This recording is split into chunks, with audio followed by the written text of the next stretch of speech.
Bonsoir, ravi de nouveau de diriger un débat sur la communauté d'origine marocaine à laquelle j'ai consacré plus de 20 ans de ma carrière. Je remercie le site Info Al-Jisr et son directeur Mohamed Bahsi, un nouveau-né qui va constituer certainement un plus dans un paysage médiatique assez trouble en Belgique et en Europe. Nous avons décidé de prendre le taureau par les cornes et lancer cette série de débats en français avec des politiciens issus de l'immigration et sur des thèmes chauds et forts du moment. Nous avons tendance à présenter ces binationaux qui font de la politique depuis plus de 20 ans maintenant. Aujourd'hui, nous les écoutons. Nous sommes ravis d'avoir en direct avec nous ce soir Fouad Haïdar du SPA. Bonsoir, c'est Fouad. Bonsoir, cher ami. Bonsoir, chers collègues. Nadia Yousfi, élu du fédéral Parti Socialiste. Bonsoir, Nadia. Mohamed Fikrioui du C+, sur Charleroi. Bonsoir, c'est Mohamed. Bonsoir à tous. Et Mohsen Moudden, administrateur du groupe Les Binationaux Bloqués au Maroc. Bonsoir, c'est Mohsen. Salam alaikum. Voilà, salam rahmatullah. Nous avions prévu deux thèmes majeurs, le racisme et la relation avec le citoyen et les forces de l'ordre, et puis bien évidemment le rapatriement des binationaux bloqués au Maroc. Mais avant d'évoquer ces deux thèmes majeurs, évoquons d'abord le rôle d'un politicien issu de la diversité. C'est Fouad, à vous la parole. Oui, je ne m'attendais pas. Je pensais que c'était d'abord honneur aux femmes. Voilà. Merci en tout cas à Gilles et à vous-même de m'avoir invité pour ce débat. Je suis très content de pouvoir revoir nos amis qui sont actuellement avec nous dans ce débat, Mohsin, Mohamed et Nadia, que je vois plus régulièrement puisqu'elle est collègue avec moi au Parlement bruxellois, malgré qu'elle a des fonctions au niveau fédéral. Voilà, je pense que le rôle d'un politicien ou pas, c'est d'abord d'être la voix des sans-voix, c'est de dire, voilà, à un moment donné, il y a des gens qui ne se sentent peut-être pas représentés dans certains parlements, dans certains hémicycles, et alors on se présente comme candidat, et les gens nous donnent un mandat pour pouvoir essayer d'intervenir dans certains domaines qui touchent un petit peu tout le monde, parce que c'est pas parce qu'on est d'origine marocaine ou d'origine turque ou d'origine congolaise qu'on devrait travailler que sur ces thèmes-là. D'abord, nous sommes des politiciens pour tous les Belges, on représente tous les Bruxellois, mais c'est vrai que nous avons des tendances à travailler sur certains thèmes qui nous touchent plus qu'un autre, par exemple. Quand, par exemple, on parle de la question religieuse, moi, je suis musulman pratiquant, il ne manquerait plus que si demain on devait rabattre nos droits religieux, que je serais en train de dormir au Parlement, au lieu d'essayer d'apporter la défense ou d'améliorer le quotidien de cette communauté qui souffre depuis déjà pas mal d'années. Donc voilà, moi, je pense qu'être un politicien, c'est d'abord être à l'écoute du peuple et essayer de le représenter et surtout de voir d'aller vers l'idéal. Moi, ce qui m'intéresse aujourd'hui, c'est les combats que je mène depuis quelques années et j'essaie de marquer des points tous les jours un peu plus. Mais il faut savoir que la politique belge est très compliquée. C'est que ici, par exemple, le gouvernement bruxellois, nous sommes 6 partis politiques.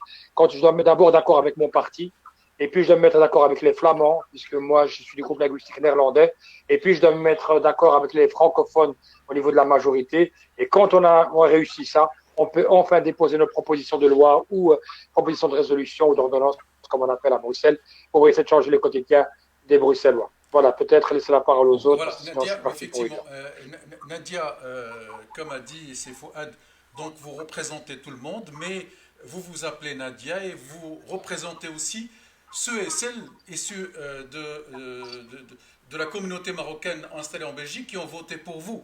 Donc il y a des sensibilités aussi à prendre en considération, n'est-ce pas?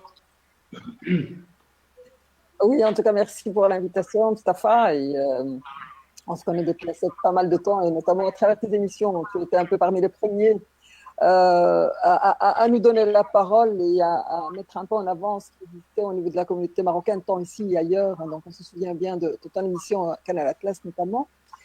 Et comme Fouad l'a dit, c'est vrai qu'à la fois, et justement par rapport à l'autre thème qui est le racisme, la lutte contre le racisme, à la fois ce souhait évidemment pour nous à un moment donné que tout citoyen belge puisse aussi nous reconnaître dans cette représentation, c'est-à-dire de tous les Belges. évidemment, quand on est arrivé sur une liste, pour moi en 2004, euh, euh, je pense que ce n'est pas anodin, donc je pense qu'il faut parler franchement aussi. Et ça ne l'est pas encore, ça l'est encore dans d'autres situations et pour beaucoup de partis. Mais voilà, donc je pense à la fois on est un peu les élus de tout le monde avec une spécificité, ça c'est clair. Je veux dire, je m'appelle Nadia, c'est pas suédois, donc c'est pas belgo-belge d'origine, on le sait très très bien. Pour moi particulièrement, en plus je suis née au Maroc, je suis venue toute petite ici. J'étais à l'école au Maroc, puis j'ai terminé ici. Et je pense que justement cette spécificité qu'on a, à la fois d'être d'origine, c'est une chose, et aussi il y a une réalité. Moi je suis assistante sociale de formation avec quand même à la fois 15 ans de travail comme médiatrice sociale et communale, donc un travail de terrain, donc je viens de là, et un militantisme qui précédait évidemment ce travail-là.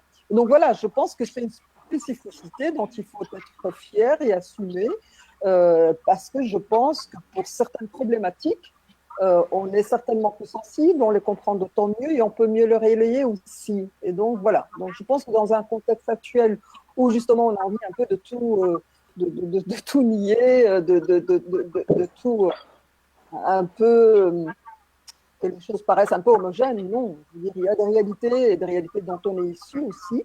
Et je pense que ça aussi, la spécificité d'un élu et la diversité des élus, et c'est vrai que le Parlement bruxellois est un Parlement qui est assez diversifié de législature en législature, et tant mieux, parce que je pense qu'il faut à un moment donné aussi arriver à représenter une ville comme Bruxelles, qui est quand même la deuxième ville la plus cosmopolite après Dubaï. Donc je pense que c'est vraiment, il y a encore un travail qui doit encore continuer à se faire, et en espérant dans tous les partis publics démocratiques, voilà, pour avoir une meilleure représentativité. Et je pense que là, quand on aura bien atteint tout ça, je pense que certaines situations, certaines problématiques pourront trouver aussi des solutions plus rapides. Et comme disait Fouad, c'est vrai que le système institutionnel belge, il est complexe, il est envié par d'autres pays. Quand je parle avec mes collègues en France, ils ont le système belge, qui est basé sur le consensus, mais voilà, comme dit Fouad, le temps de la décision, évidemment, ce sont des négociations, déjà sont partis, Bruxelles est bilingue, donc entre flamands, et puis avec les francophones. Et donc c'est vrai que ça ne rend pas toujours de tous les jours. Comment ça se passe en dehors de Bruxelles? C'est Mohamed Fkreoui, vous faites de la politique aussi, dans une ville qui est Charleroi, vous étiez échevin au niveau de cette ville, dans un autre parti qui est le C+. Alors, en dehors de Bruxelles, comment se fait la politique quand on est issu de la diversité? Je pense que les éléments différents par rapport à Bruxelles, c'est plutôt la sociologie Carolo de Charleroi. C'est quoi cette sociologie? Ce n'est pas des quartiers avec une forte densité de population marocaine ou algérienne ou turque, non. Les personnes d'origine maghrébine et turque et italienne, espagnole qui habitent Charleroi, les Grecs, ben, se sont splittés sur le territoire. Donc on a des quartiers chez nous où il y a toutes les nationalités qui y sont représentées. On a rarement un quartier ou une rue où la majorité des gens qui y habitent sont soit marocains, soit turcs, soit italiens, soit… Non, il y a vraiment eu une belle mixité sociale qui s'est créée, qui s'est organisée, certainement pas volontairement. C'est les gens qui ont fait le choix. Moi, mon papa, en 76, quand il décide d'acheter sa maison, il ne regarde pas si son voisin est marocain ou si dans le quartier il y a beaucoup de Marocains. Nous, on était les seuls dans le quartier. Et beaucoup d'amis à mon père d'origine marocaine, et voire des amis turcs, les parents ont fait exactement la même chose. Ce qui fait qu'on est dans des quartiers où on est bien dispersé dans les quartiers. Donc, il y a une vraie mixité sociale qui s'est installée. L'arrivée en politique, ben, c'est tout simplement voilà, l'action de quartier. J'étais un peu le délégué des amis quand il y avait un problème dans le quartier. J'étais le délégué de classe. Et donc, je me suis lancé en politique dans l'objectif vraiment de représenter tout le monde. Effectivement, avec ma particularité, j'ai certainement un soutien d'un électorat qui m'est lié par mes origines, et voire même, je dirais, par la région d'où je suis en Afrique, donc le Maghreb. Parce que énormément d'amis algériens aussi m'ont soutenu, ou des amis tunisiens, mais ça m'a certainement aidé. Par contre, mon travail au quotidien en tant qu'élu politique, je suis là pour l'ensemble des Carolos et je ne trie pas ou je ne mène pas une action spécifique parce qu'elle touche telle ou telle communauté. Non, c'est pour moi, toute action doit être d'ordre général. Évidemment, la particularité. Oui, là. Donc, la particularité par rapport à Charleroi, je dirais par rapport à Bruxelles, c'est qu'on est la première ville wallonne avec plus de 130 nationalités différentes. Alors, le territoire sur lequel les gens sont installés, je dirais qu'il n'y a pas de quartier aussi fortement peuplé par une communauté bien précise. Ce qui fait que, je dirais qu'au niveau de l'intégration sociale, dans le tissu social Carolo, ça a été beaucoup plus simple. C'est un peu le visage décalé de Charleroi, qui est la première ville wallonne, par rapport au visage qu'on peut rencontrer dans Bruxelles et dans sa structure sociale à Bruxelles. Merci Mohamed. Alors, on peut faire de la politique tout en étant dans un parti politique, mais on peut faire de la politique et on peut soutenir sa communauté en dehors des partis politiques. Et c'est le cas de notre ami Mohamed Moudden. Alors, il y a un voisin qui fait du bruit. Je ne sais pas si c'est à Charleroi ou ailleurs. Alors, c'est Mohamed Moudden, donc je disais qu'on peut servir sa communauté tout en n'intégrant pas un parti politique. Alors, comment vous vous êtes lancé un peu dans le travail associatif et qu'est-ce qu'apporte le travail associatif et le travail que vous êtes énorme que vous êtes en train de fournir dans le cadre de cette plateforme. Je rappelle que vous êtes l'administrateur de la plateforme des Marocains bloqués, des Belges bloqués au Maroc ou des binationaux bloqués au Maroc. Oui, merci, c'est Moustapha Albiad. D'abord, salam alaikum et merci pour cette invitation. Alors, en même temps, j'ai eu Fiston qui s'est invité au débat puisqu'il s'est caché sous la table pour pouvoir nous suivre. Donc, j'étais un peu désemparé. Et puis, le bruit venait de chez moi, de l'avenue Paul de Chanel. J'ai laissé la fenêtre ouverte, voilà. Alors, je ne vais pas être très long. Oui, il y a différentes façons de faire de la politique. Moi, je n'ai pas suivi la voie classique, à savoir être membre d'un parti, me présenter, même si je l'ai fait il y a de cela déjà 15 ans pour un parti de gauche en tant que candidat indépendant. Mais très rapidement, je me suis rendu compte que peut-être que le meilleur moyen de faire de la politique et de toucher du monde, c'est également de ne pas adhérer à un parti politique.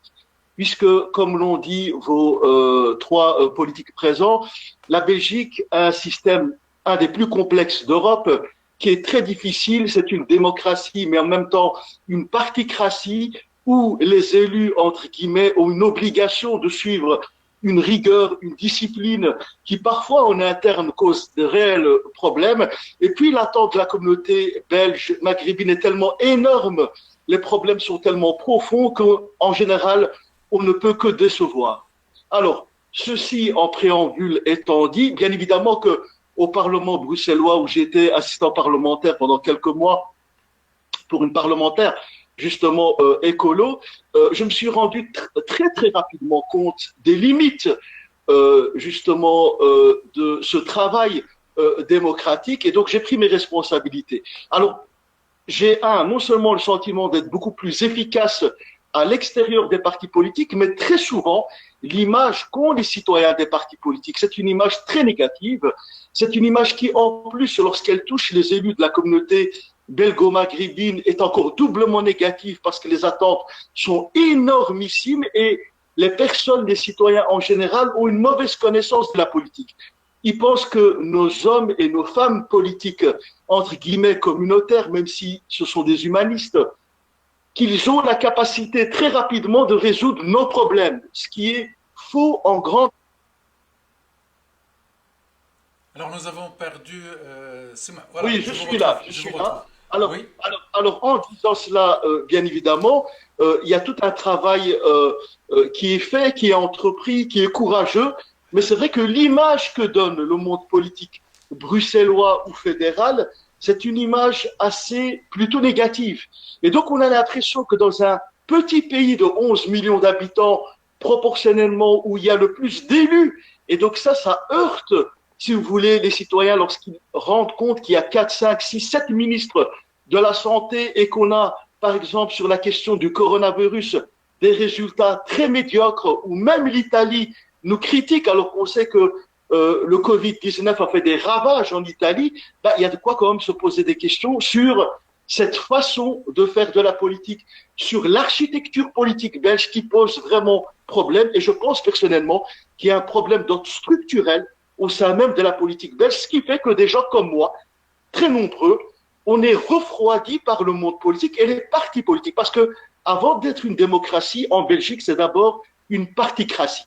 Et ça, c'est très, très important de le comprendre, parce que si on ne comprend pas dans quel jeu, dans quelle pièce on joue, malheureusement, on risque d'aller de déception en déception, alors qu'on peut arriver à des, entre guillemets, de petites victoires. Voilà. Merci, c'est Mohamed. Grâce à vous, on est rentré directement. Mohsin. Mohsin, pardon. Grâce à vous, on est rentré directement dans le vif du débat. Et peut-être qu'on va commencer par quelques sujets pour lesquels vous serez certainement d'accord, mais d'autres sujets qui risquent de fâcher. Alors, parmi les sujets d'actualité, la reconnaissance de l'État palestinien, qu'en est-il, Nadia Yousfi? Je sais que bientôt ça se passera devant vous, hein, au niveau du Sénat. Alors qu'en est-il de ce rêve? Va-t-il se concrétiser? La Belgique va-t-elle reconnaître la Palestine? Donc la parole est à Nadia Yousfi.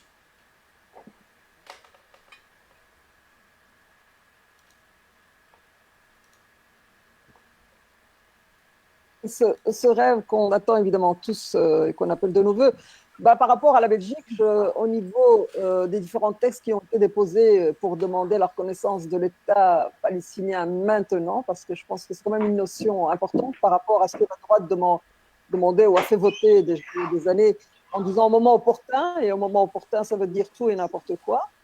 Et nous avions demandé la reconnaissance maintenant. Il y a quand même pas mal de 130 pays qui ont déjà approuvé dans différents pays. Et donc ici, on a fait voter des textes tant au niveau de la Fédération à l'UNU Bruxelles, tant au Parlement bruxellois. Et donc ici, cette semaine, nous avions voté un peu le même type de texte qui est passé à la commission de la Chambre. Mais malheureusement, la commission au niveau du Sénat, il n'est pas passé. Donc, celui pour des motifs, on s'est retrouvé évidemment avec les partis dits de gauche qui l'ont évidemment voté pour, et avec notamment le MR, le VLD, CDNV et d'autres qui étaient contre en disant qu'il faut justement cette attente, que ce soit concerté, etc. Mais on voit bien que le plan Trump est loin d'être un plan concerté, mais plutôt une décision unilatérale. Et donc la droite notamment avançait le fait que reconnaître l'État palestinien était une décision unilatérale. Donc on était quand même dans des contradictions et des avis à géométrie variable en fonction de qui on parle. Donc au niveau du Sénat, le vote en plénière arrive demain. Et donc je pense sans surprise, ce texte ne passera pas. Donc on aura le même type de vote. Et quant à la Chambre, donc c'est passé en commission et donc on attend maintenant le vote en plénière. Donc j'attends et je ne suis pas la seule, avec impatience le résultat des votes en plénière au niveau de la Chambre. Voilà. Et donc je pense que... Oui. Voilà, oui, je voulais passer voir Sefouad qui de tout temps a été militant pour la cause palestinienne et qui souhaitait pleinement que la Belgique puisse passer le pont. Mais apparemment, c'est pas pour demain, comme vient pratiquement de le confirmer Nadia. Mais écoute, c'est un débat depuis c'est presque des siècles. Je veux dire, moi, depuis que j'ai ouvert les yeux et que je faisais mes premières manifestations en 89, 90, 91, 92 et vas-y, continue. J'ai quand même été 6 fois en Palestine, j'ai quand même été plusieurs fois dans des manifestations, des discussions, on a eu des débats. Malheureusement, voilà, on tourne en fait en rond et il n'y a rien qui avance. Tout ce que je peux vous dire, c'est que les partis, la moitié des partis de gauche avancent. Nous, on essaie d'apporter notre pierre à l'édifice. Je pense que quand on voit les parlementaires, en tout cas du SPA, que ce soit en Flandre ou que ce soit au niveau fédéral, ont toujours gardé la même position en disant qu'il faut absolument reconnaître l'État de Palestine. Mais ça, c'est un point. Mais la Belgique à elle seule, c'est au niveau européen qu'il faudrait la reconnaître pour qu'une fois pour toutes, on puisse apporter une solution concrète à ce problème qui existe depuis des cinquantaines d'années ou soixantaines d'années. Voilà. Et on voit très bien que on a beau discuter avec eux, quand Israël veut quelque chose ou quand les États-Unis veulent quelque chose, eh ben, ils le font. S'ils veulent bloquer, ils bloquent. Moi, je me rappelle, il y avait un appel qui avait été fait par Mohsin Moudin pour accompagner dans un flux Gaza, dans un bateau pour traverser entre Chypre et pour arriver à Gaza via les bateaux, pour montrer que Israël boycottait aussi bien sur mer, sur terre que dans les airs. Voilà, c'est pour vous dire qu'il n'y a aucune solution à apporter pour le moment, à part que on a condamné 100 fois Israël pour ses agissements. On a essayé d'apporter des solutions concrètes en essayant de reconnaître certains textes. Et à chaque fois, il y a quelqu'un qui met les bâtons dans les roues. Moi, je vous dis une chose. J'espère que cette reconnaissance pourra aider enfin à ce que ça soit un État indépendant. Mais qu'est-ce qui reste de cet État? Si c'est pour les miettes qui nous laissent, je m'excuse, mais c'est triste, quoi. Mais c'est déjà ça. Je crois qu'il faut faire un pas dans la bonne direction. J'espère maintenant que le Sénat va être raisonnable. Mais bon, on a vu effectivement quelle est la position des uns et des autres. En tout cas, on espère quand même et on croisera les doigts que demain, ce texte soit quand même voté, malgré qu'il y a peu de chance au niveau du Sénat. Voilà. Oui, alors, un autre sujet à l'ordre du jour, cette semaine, c'est Mohamed, vous pouvez bien évidemment aborder ce sujet, c'est Mohsin aussi, de la reconnaissance de l'État palestinien. Oui, c'est le mot de Oui, 2 minutes. Allez-y. Oui. Alors moi, je suis l'ancien fondateur du mouvement citoyen Palestine en Belgique en 2002, lorsque les blindés israéliens ont encerclé la résidence à Ramallah de feu Yasser Arafat, Allah yarhamou.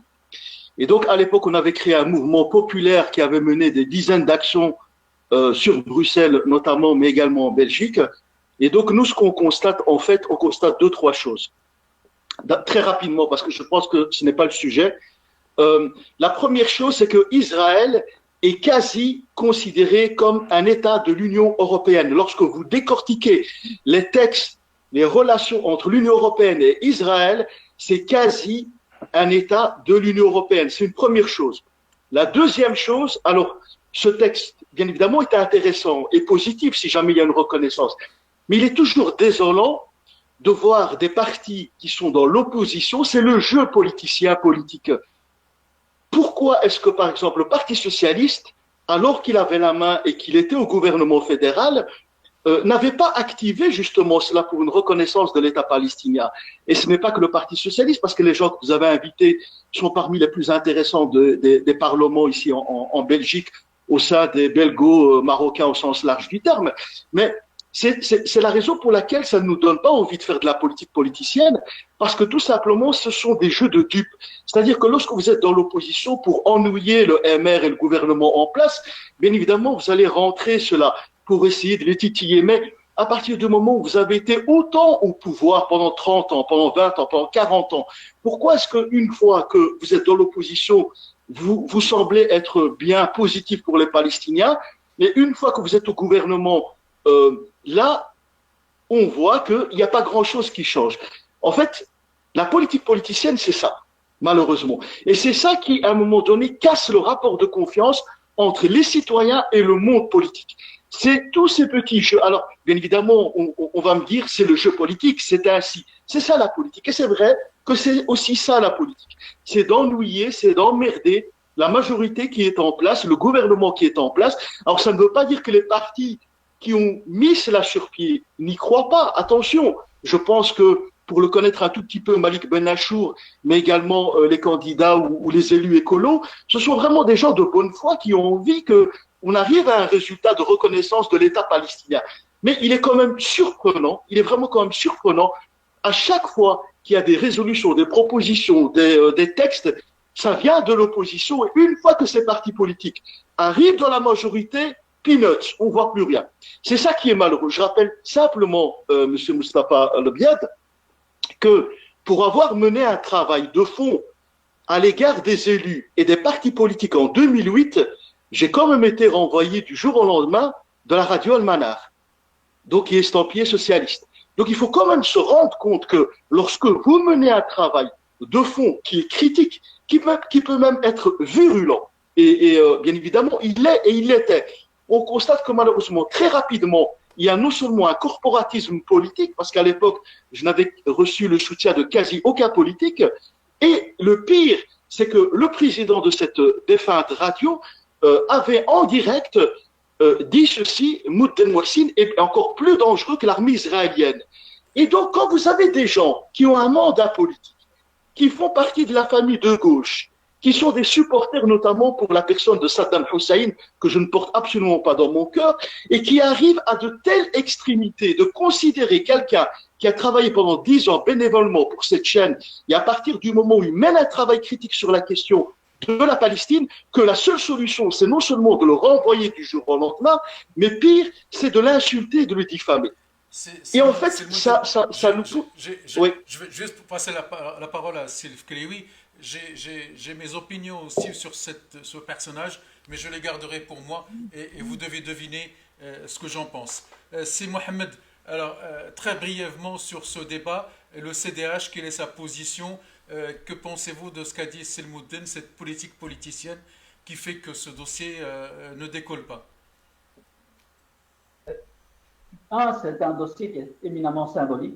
C'est une attitude et une position qui a un symbole très très important, surtout pour un conflit qui est très très vieux et pour lequel des solutions ne sont toujours pas trouvées, même si, je dirais, des interventions sont proposées où les Nations Unies se positionnent, on ne voit pas grand-chose évoluer ni bouger. Par contre, moi je ferai deux analyses. Au-delà de ce symbolique, la décision qui a été prise de présenter ce texte et de le voter en commission et puis de voir ce qui va se passer au Parlement, c'est une autre chanson. En commission, c'est une chose.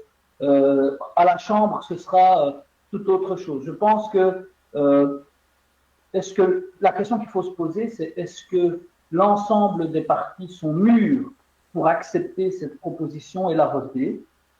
Là, il y a une grande question.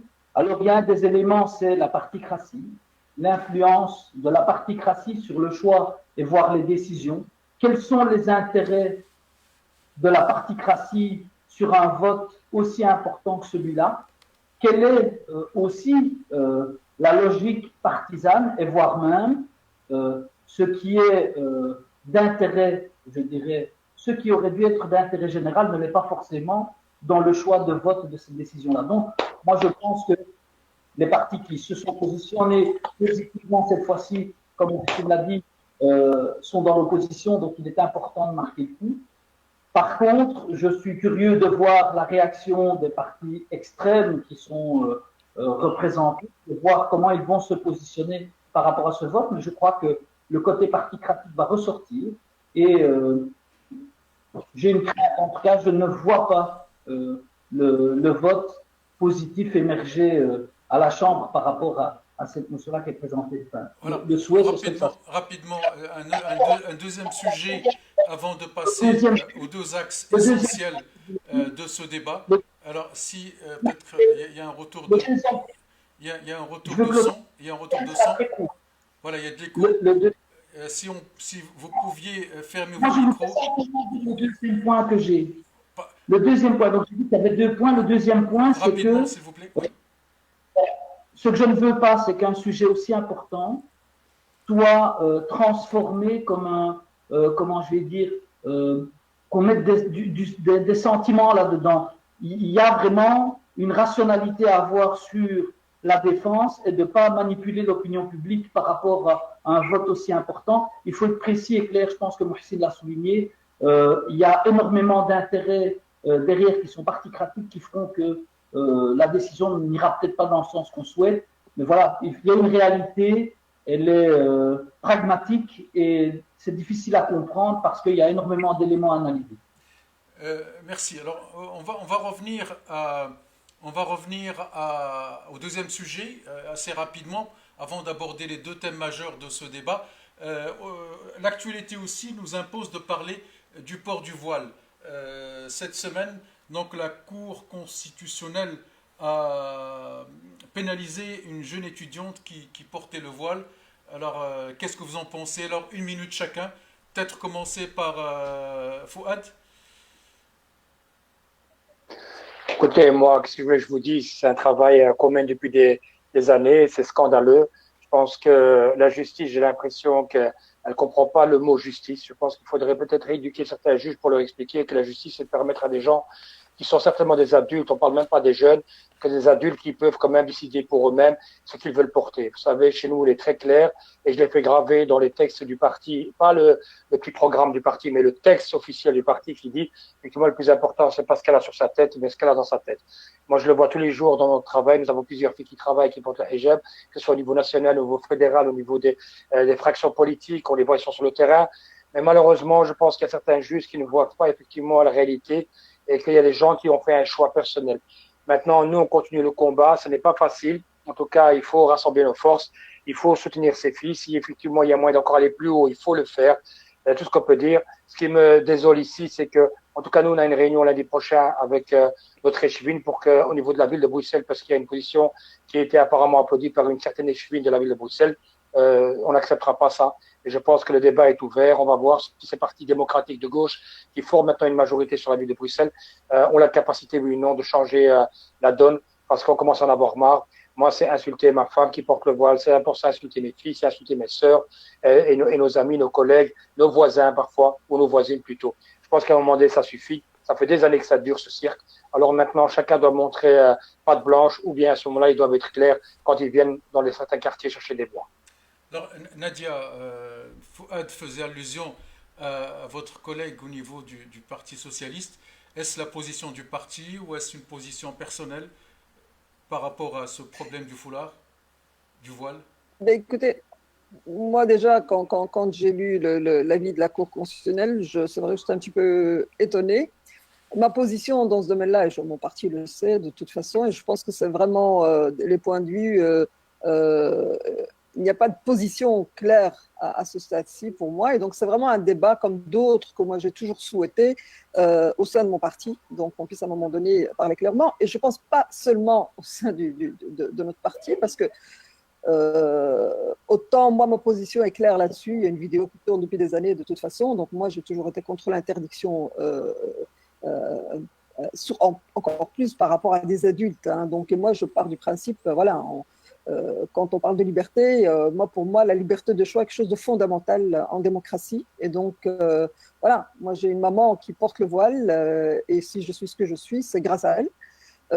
Donc, voilà. Et par rapport à d'autres partis, c'est pour ça que je dis que c'est essentiel, c'est vraiment un débat qui doit être mené dans différents partis, parce que, bon, d'autres partis se targuent d'être les plus grands défenseurs que d'autres, mais ce que je remarque, c'est dans leur commune, il n'y a aucun changement de règlement qui s'opère, par exemple. Donc, j'attends aussi de leur part de mettre l'acte à la parole. Et donc, je pense que c'est vraiment pour moi un débat qui est quand même essentiel, surtout quand on parle d'adultes et des chances à donner à des tas de jeunes filles.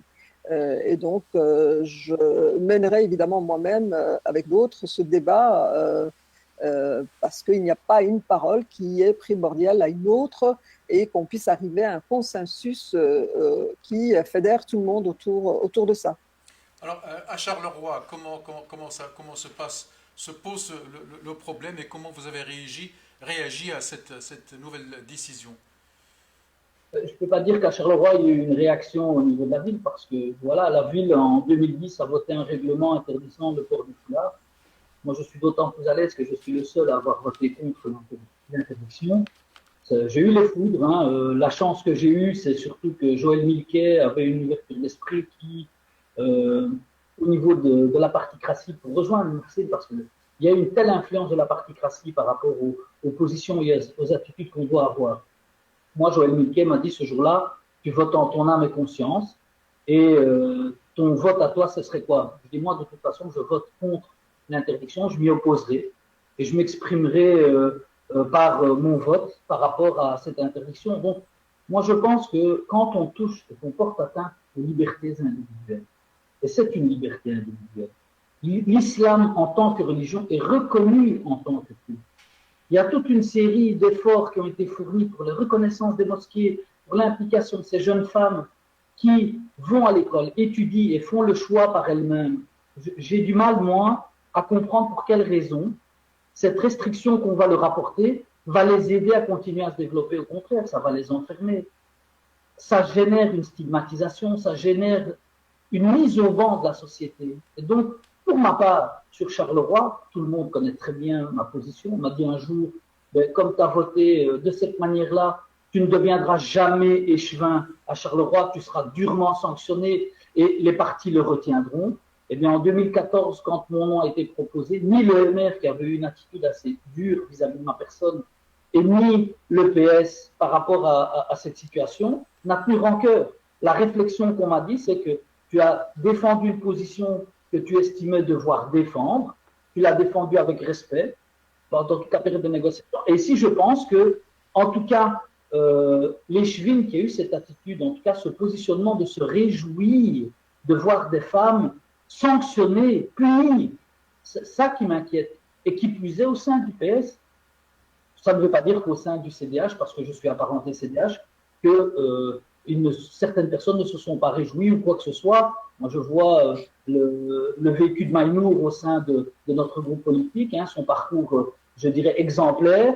Voilà, mais elle a été sanctionnée pour une attitude qui a fait en sorte qu'elle a été, je dirais, indépendante, et puis elle s'est retirée du monde politique, elle a sa vie, elle a son parcours, et je tiens à la féliciter parce qu'elle est restée toujours la tête sur les épaules, et elle n'a jamais tenu de propos vexatoires ou d'attitudes vexatoires. Elle a fait son job de députée, je pense qu'elle était même appréciée au niveau de son boulot. Donc, ce que moi je veux souligner, c'est malgré les attaques qu'elle a vécues, elle a toujours agi de manière à démontrer que ce n'était pas son foulard qu'il fallait juger, mais c'était les actes qu'elle posait en tant que députée.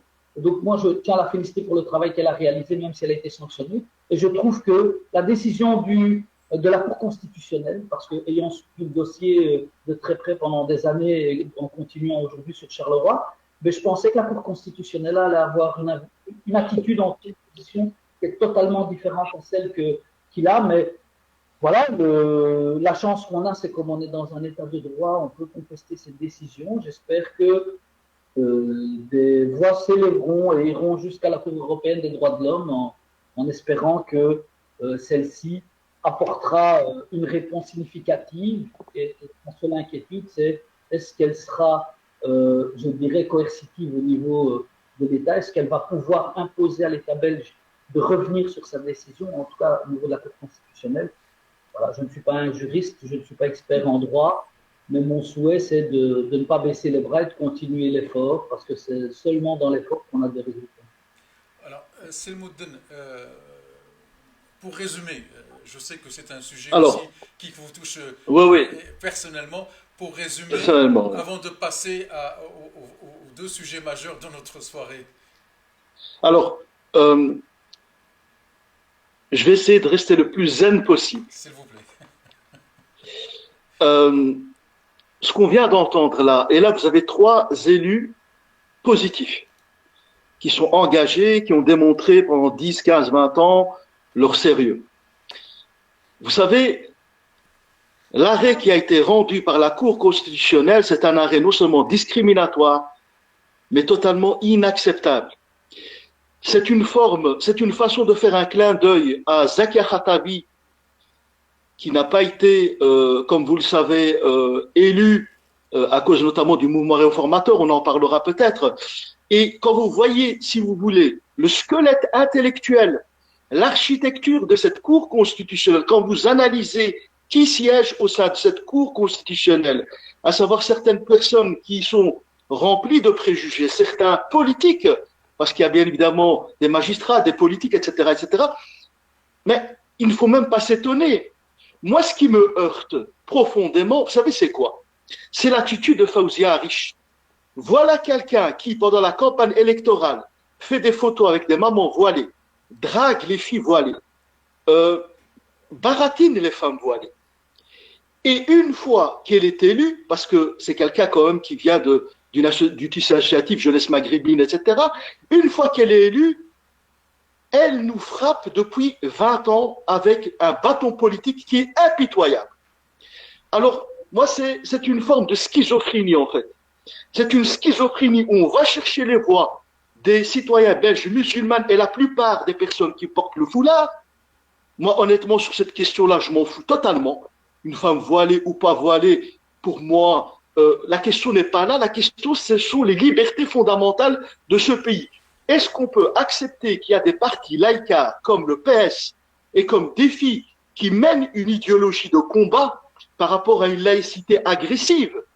Ou est-ce qu'on se dit, on vit dans un état interculturel et on va essayer de trouver ce qu'on appelle un compromis à la belge pour ne pas insulter, ne pas blesser, ne pas discriminer. Je rappelle quand même, Monsieur Moustapha Loubiat, pour les personnes qui ne le savent pas, c'est que la région bruxelloise qui a été créée en 1989 et qui est gérée par le Parti socialiste depuis quasi cette période, à part une parenthèse, c'est une des régions les plus discriminatoires d'Europe, Monsieur Moustapha Loubiat.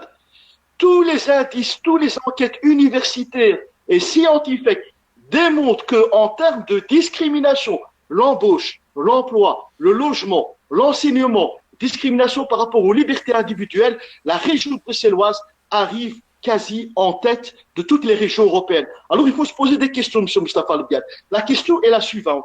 À quoi servent tous ces politiques qui siègent depuis 1989? À quoi servent-ils concrètement?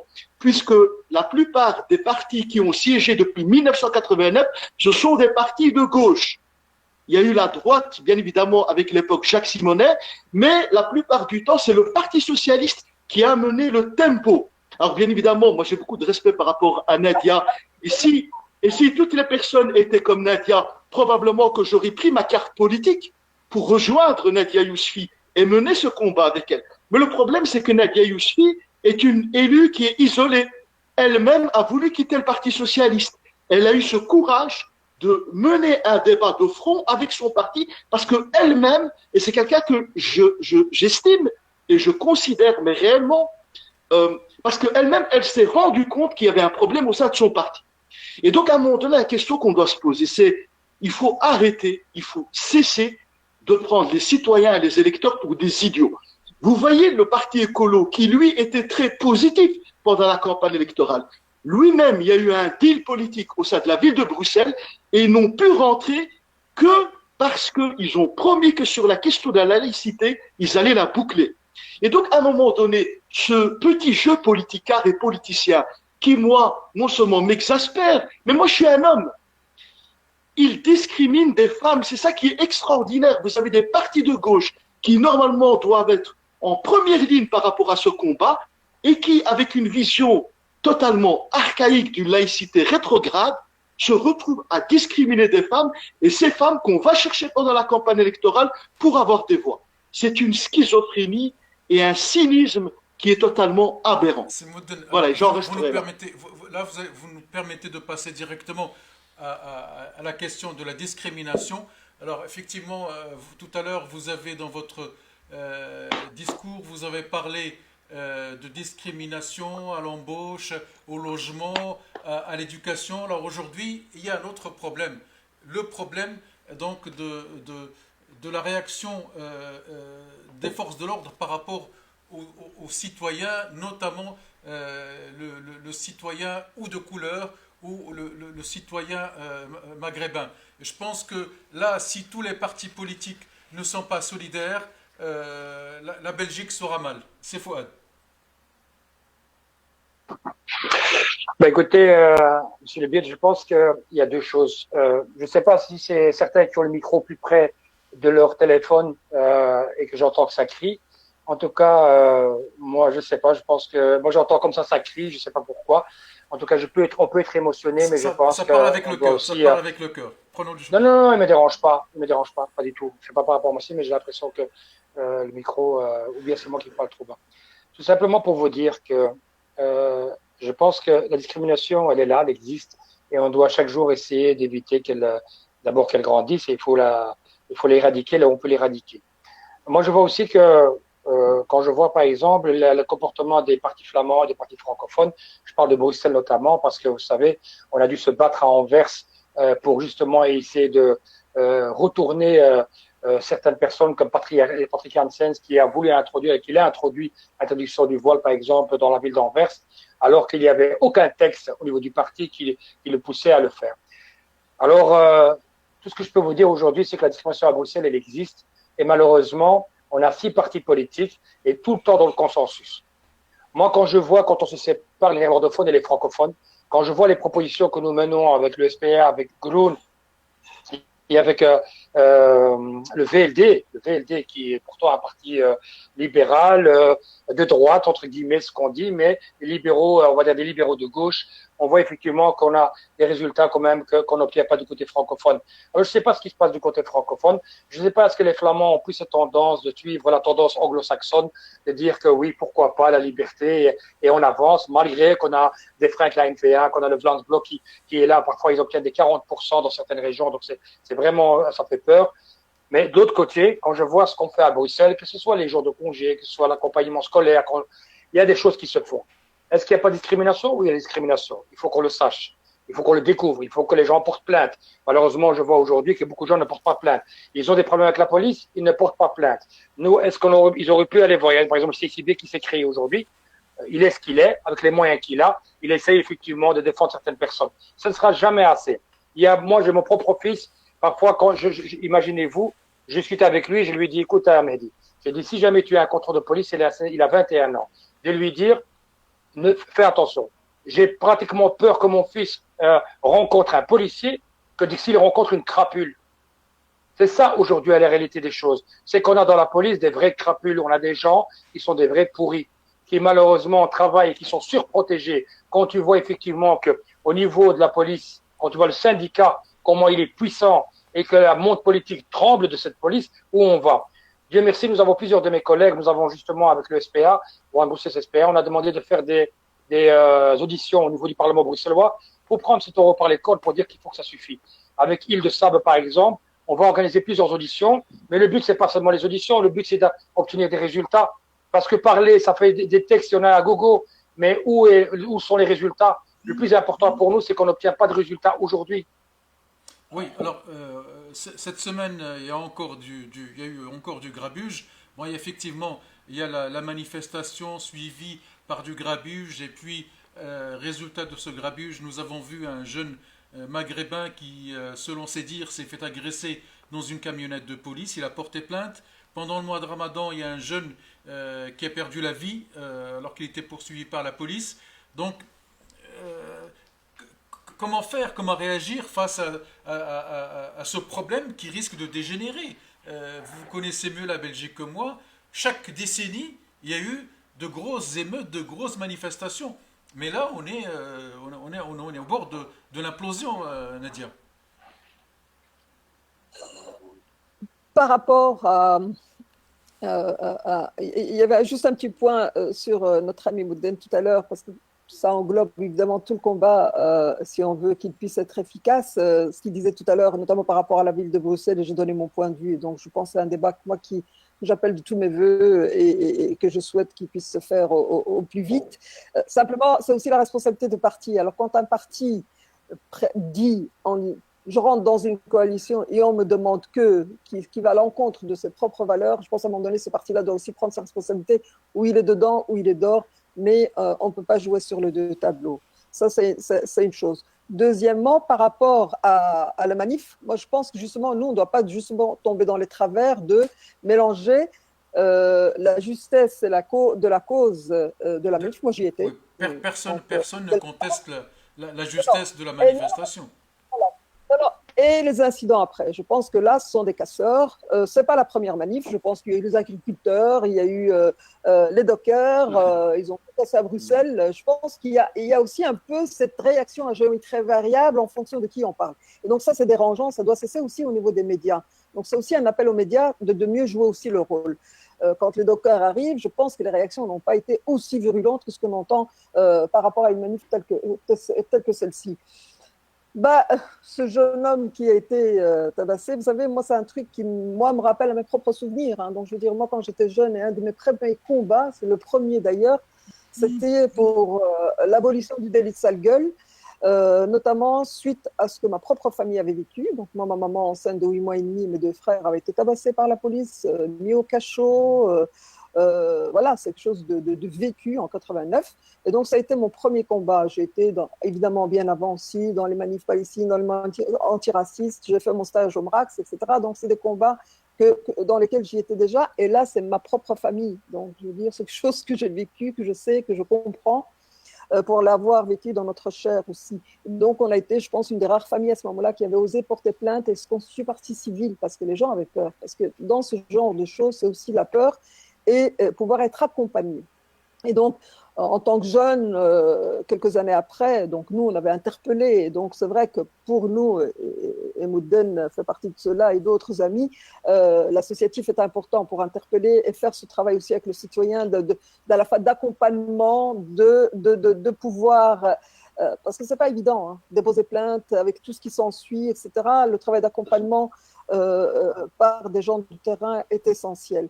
Et donc, voilà, je pense qu'en 89, on a eu les émeutes à Forêt, parce que pendant 3 ans, je disais évidemment à nos autorités qui étaient là de faire changer les choses, sinon ça allait exploser. On n'avait pas écouté. 3 ans après, malheureusement, dans notre commune, il y a eu 3 soirées d'émeutes, parce qu'à un moment donné, les gens en avaient ras-le-bol et avaient dépassé cette peur qu'ils avaient avant. Et donc, je pense que des années après, c'est vrai qu'on a fait tout un travail. Moi, j'étais médiatrice, on a fait tout un travail de dialogue jeune-police, parce que c'est vrai que malheureusement, au sein de la police, c'est vrai qu'entendre un délégué syndical SLFP distiller quand même un discours, pour moi, de haine, en niant notamment le délit de sale gueule, et en disant comme ça un discours vis-à-vis des autres policiers, je pense que c'est très, très dangereux. Et d'ailleurs, il a même insulté les élus d'origine étrangère de Bonobo. Hein, donc, on verra comment on va pouvoir aussi réagir à notre niveau par rapport à ça.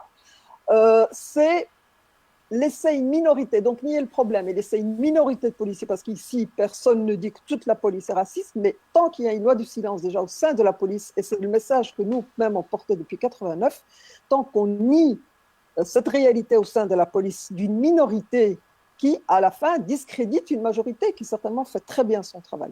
Et donc, je pense que vraiment, l'outil et l'organe qui est là, censé protéger le citoyen, qui, à ce moment-là, devient une peur. Et on a bien vu quand même, il y a eu ce garçon qui a été tabassé, mais on vient d'avoir une série, dont un garçon que je connaissais quand même, qui ont été percutés et ça a conduit quand même à la mort. Je pense qu'il y a un grand débat fondamental. C'est vrai qu'il y a un problème au niveau du cadre de la police. C'est vrai qu'il y a des moyens qui ne sont pas donnés au niveau de la police, mais il ne faut pas tolérer que ça devienne à ce moment-là des problèmes internes à un organe tel que celui-là deviennent un peu quelque chose qui, finalement, des frustrations qui se passent sur le terrain. Et donc, je pense par rapport à ça, et ça, c'est aussi un gros combat que je mène depuis longtemps et qu'on continue maintenant. Les lois antiracistes sont là, il y a des tas de choses qui ont été faites, les tests de situation, etc., au niveau de la région de Bruxelles-Capitale. Au niveau du Sénat, pour le moment, on est sur un rapport d'information, notamment sur tout ce qui est racisme, donc pour pouvoir donner des recommandations aux entités fédérées. Mais un de mes combats, et j'avais déposé un texte d'ailleurs à la fin de la dernière législature, c'est la demande d'un réel plan interfédéral contre le racisme. C'est-à-dire quelque chose qui traverse toutes les compétences et qui s'impose à toutes les entités, donc du fédéral au niveau communal. Et je pense à devoir vraiment mettre ça en place de manière la plus urgente que pour pouvoir apporter toutes les réponses dans toutes les compétences, sans oublier un élément important qui est la justice. Et justement, moi j'ai vu les derniers chiffres du NIA, et d'ailleurs une des interpellations, de nouveau, c'est un sujet sur lequel je reviens souvent au niveau du Parlement. Il y a 950, je pense, plaintes en 2019, il y a une augmentation de 10%, les 3 dernières années, ça augmente. Mais ça, on sait très très bien que ces chiffres-là ne correspondent pas à la réalité, ne correspondent pas du tout à la réalité, parce que beaucoup de gens n'osent pas porter plainte, ou quand ils vont chez la police, on ne les entend pas, ou la peur de porter plainte. Donc, d'où l'accompagnement et le soutien aux associations qui peuvent faire évidemment ce travail avec eux. Donc, on sait très très bien que ces chiffres ne correspondent pas du tout à la réalité. Et donc, il va falloir qu'au niveau judiciaire aussi, la justice doit pouvoir, et Djunga l'avait dit notamment sur 12, ces plaintes sont restées ont été classées sans suite. En 89, notre plainte aussi en constitution civile avait été classée sans suite aussitôt, donc c'est quelque chose que je connais, et à travers d'autres personnes que je suis aussi. C'est à un moment donné, l'organe judiciaire judiciaire doit pouvoir reconnaître le rôle de victime des personnes et doit pouvoir aussi sanctionner les auteurs, parce que si ce n'est pas fait, à aucun moment on va rappeler que dans notre état de droit, le racisme est un délit et non pas une opinion. Voilà. J'ai l'impression que même vous, les politiciens, vous avez les mains liées par rapport à ce problème. Alors, qu'en est-il du simple citoyen? C'est Mohamed Fikrioui. Aujourd'hui, c'est un vrai problème. Si au niveau politique, on n'arrive pas à trouver une solution à un problème qui s'aggrave jour après jour, que peut faire le citoyen face à une agressivité de plus en plus forte, de plus en plus annoncée par rapport aux citoyens? À nouveau, je vais rappeler un élément important, je vais recontextualiser. Il y a une vraie différence entre Bruxelles et Charleroi. Charleroi, c'est 200 000 habitants, ce n'est pas la ville de Bruxelles, ce ne sont pas des quartiers aussi peuplés ou aussi denses, sur un périmètre très... En sociologie, je dirais, c'est totalement différent. Ça veut dire qu'il y a une mixité qui est assez large dans les quartiers, mais c'est important de le souligner, parce que nous ne connaissons pas la même pression, je dirais, dans notre roi. Mais c'est un problème national. C'est un problème national. National. Mais il est important de bien préciser la distinction entre la problématique des quartiers Carolo à Charleroi et de la problématique des quartiers à Bruxelles. Mais vous pensez que si ça dégénère à Bruxelles, ça risque pas de dégénérer aussi à Charleroi? En tout cas, sur Charleroi, on n'a pas ressenti les prémices. On a ressenti dans l'expression, dans les différents messages sur les réseaux sociaux et autres, que cette problématique était bien présente. Par contre, ce qui est important, c'est que, ça a été souligné, il y a un vrai problème par rapport à certains policiers qui ternissent l'image du corps de police. Je suis intervenu en plusieurs reprises au niveau du conseil communal pour souligner l'importance que les choses soient faites dans la clarté et avec précision. Nous, je donne un exemple concret sur Charleroi. À Charleroi, on a un référent racisme qui s'appelle David Quinault, qui est le porte-parole de Charleroi, quelqu'un qui est réellement actif sur le terrain, quelqu'un qui est proactif par rapport à toutes les plaintes et toutes les réclamations qui pourraient être faites. Mais, est-ce que c'est suffisant? Je dirais qu'aujourd'hui, au vu de la situation qu'on a sur Charleroi, on n'a pas les mêmes, je dirais, la même pression et les mêmes risques qu'on a pu connaître à Bruxelles. Des dérapages, il pourrait y en avoir, mais au jour d'aujourd'hui, je ne peux pas vous en citer un, comme ça, de but en blanc. Par contre, ce qui est très important, c'est aussi de faire la distinction entre les deux lieux. Maintenant, pour revenir aux événements bruxellois, effectivement, ça a impacté les Carolos, que ce soit lors de la manifestation, que ce soit lors des différentes victimes qui sont décédées, soit parce qu'ils ont été poursuivis par la police, ou alors ceux qui ont été maltraités, passés à tabac. Donc, il est pour moi important que la police maîtrise cette situation-là en interne. Il faut absolument qu'elle fasse une prospection en interne, en tout cas qu'elle se réforme de l'intérieur à ce niveau-là, au niveau de cette mentalité-là. Et au niveau politique, c'est pas que le politique n'a pas de courage, le politique, il est mené par son électorat. Et donc, est-ce que, si je me positionne de telle manière, est-ce que je vais plaire à mon électorat? Ça, c'est le côté négatif de l'attitude politique de certaines personnes. Par contre, moi je pense qu'un des éléments les plus importants qui doit assumer son rôle, c'est le système judiciaire. C'est au niveau des tribunaux, au niveau de la justice, que les décisions doivent être prises pour, de manière pas symbolique, parce que je ne demande pas à ce qu'on fasse les choses de manière symbolique, je demande à ce que la loi soit appliquée et qu'elle soit appliquée de la même manière pour tout le monde. Et donc, mon inquiétude à moi, c'est de voir toutes ces plaintes passer à la trappe sans aller sur le fond des éléments, ce qui donne comme impression à la police d'être dans une impunité et ce qui, je dirais, permet à certains policiers peut-être de se complaire. Mais il faut savoir, il y a un proverbe chinois arabe qui dit donc, il suffit que d'un pour venir et ternir l'image de tous les autres. Je pense qu'on doit pas faire le procès de la police et demander à la police de se réformer de l'intérieur par rapport au racisme. Et je crois qu'on sera plus fort si on est ensemble avec ces policiers qui font leur job tous les jours de la meilleure des manières, plutôt que de les mettre au banc des accusés tous ensemble. Alors, Selmoudden, je sais que vous avez certainement à dire sur ce volet, mais j'aimerais vous orienter aussi sur le rôle des médias par rapport à ce phénomène. Alors, vous-même, vous menez quelques actions et vous avez souvent affaire à des médias qui ou vous boycottent ou vous cassent. Alors, imaginons sur un sujet aussi dangereux que celui de cette agressivité des forces de l'ordre vis-à-vis d'une certaine population. Alors, il y a quelques... Je ne sais pas si Fouad Haïdar, ça va le son? Ça va comme ça, le tempo? Ok. Oui, ça va. Non, ça va mieux. Alhamdulillah. En fait, je vais répondre à ta question aussi, Mustapha. J'aimerais juste rappeler deux, trois choses très importantes. D'abord, on a besoin de la police et c'est un métier très, très, très pénible. Ça, c'est préambule. C'est une première chose à dire. Donc, ici, on n'est pas dans une vision... Non, mais c'est bien de le dire, parce que parfois, vous savez, avoir une approche binaire noir-blanc, je préfère déjà, si vous voulez, dire les choses, comme ça, les choses sont claires. La deuxième chose, c'est un problème éminemment, bien évidemment, politique. Politique, monsieur Mustapha Al-Biad. Et si on ne comprend pas cela, si on pense que c'est un problème de jeunes, entre guillemets, délinquants, des quartiers populaires et la police, on se trompe absolument d'analyse.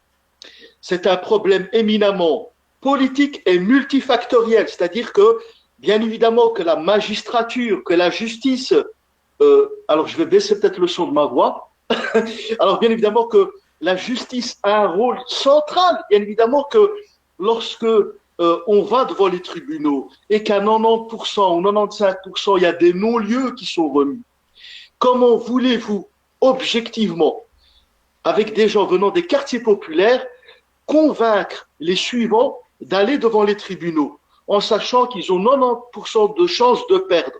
C'est un problème également politique. Pourquoi? Parce que c'est un problème qui est du ressort du ministre de l'Intérieur, qui est le premier policier de l'État, mais également au niveau communal, des bourgmestres, puisque ce sont des chefs de police également. Donc, c'est un problème politique et, à vrai dire, il n'y a pas grand monde qui a envie de se mouiller. Pourquoi? Parce que le monde politique, en fait, il a besoin des policiers. Pourquoi il a besoin de policiers? Parce que le monde politique, en fait, c'est une vision idéologique qui date du 19e siècle.